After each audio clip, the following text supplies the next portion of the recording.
नमस्कार, आप देख रहे हैं जेसी टाइम्स और मैं हूं आपके साथ कोमल गोस्वामी। आइए नजर डालते हैं आज की मुख्य खबरों पर। देश में आज से 5G सर्विस। एयरटेल वाराणसी से, जियो अहमदाबाद से करेगी शुरुआत। देश में आज यानी 1 अक्टूबर से 5G मोबाइल सर्विसेज की शुरुआत हो गई है। इंडियन मोबाइल कांग्रेस में प्रधानमंत्री नरेंद्र मोदी ने 5G सर्विस लॉन्च की। 5G के आने से इंटरनेट स्पीड 4G की तुलना में करीब 10 गुना बढ़ जाएगी। दिल्ली के प्रगति मैदान में आज से टेलीकॉम इंडस्ट्री के बड़े इवेंट इंडियन मोबाइल कांग्रेस के 6ठे एडिशन की शुरुआत हुई है। ये इवेंट 4 दिन तक चलेगा। भारत आगामी 1 दिसंबर से 1 साल के लिए G20 देशों के समूह का अध्यक्ष बनने जा रहा है।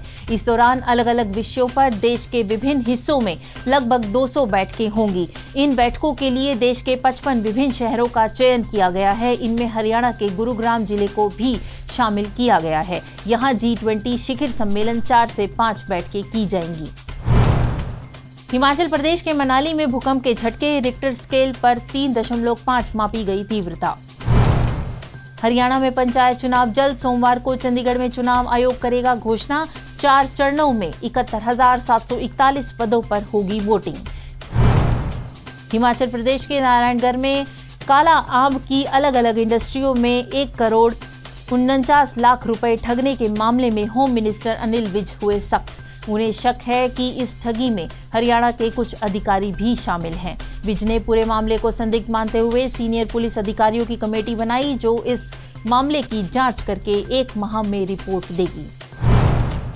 हरियाणा में बारिश से किसानों की तबाही। 5 दिन 3.28 लाख एकड़ फसल खराब। फतेहाबाद, रेवाड़ी और अंबाला में सबसे ज्यादा हुई बर्बादी।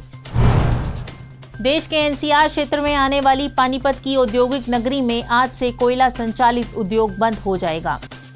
अगर यहां नियमों की अवहेलना हुई तो उद्योग तो सील होंगे ही, साथ ही 1 करोड़ का जुर्माना और जुर्माना न भरने पर 7 साल तक की सजा का प्रावधान है। नॉर्थ कोरिया ने दागी 2 मिसाइलें। यूएस, जापान और साउथ कोरिया की जॉइंट मिलिट्री ड्रिल के बीच मिसाइल टेस्ट किया गया। 1 हफ्ते में चौथा परीक्षण रहा।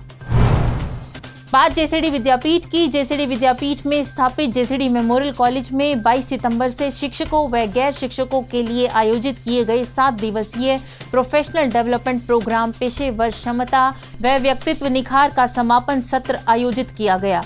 इस दौरान मुख्य अतिथि के रूप में जेसीडी विद्यापीठ की प्रबंध निदेशक डॉक्टर शमीम शर्मा शामिल हुई।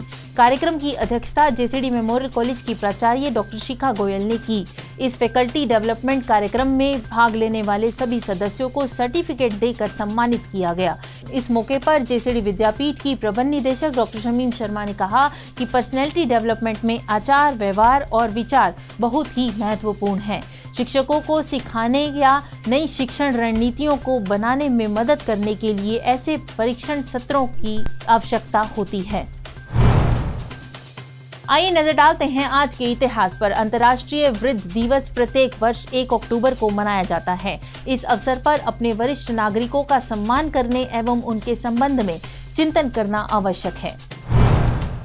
एनी बसंत का जन्म 1 अक्टूबर 1847 लंदन में हुआ था। भारत की मिट्टी से गहरा लगाव रखने वाली प्रख्यात समाज सेवी, लेखिका और स्वतंत्रता सेनानी थी। एनी बसंत ने कई मौकों पर अन्याय का कड़ा प्रतिरोध करते आयरन लेडी की छवि बनाई थी। आध्यात्मिक और राजनीतिक रूप से सोए हुए भारत को जगाने के लिए भारत को अपना घर कहने वाली एनी बसंत ने दुनिया भर के धर्मों का गहन अध्ययन किया था। जेसी टाइम्स के बुलेटिन में आज इतना ही। कल शाम 6 बजे आपसे फिर मुलाकात होगी नई खबरों के साथ। तब तक के लिए नमस्कार।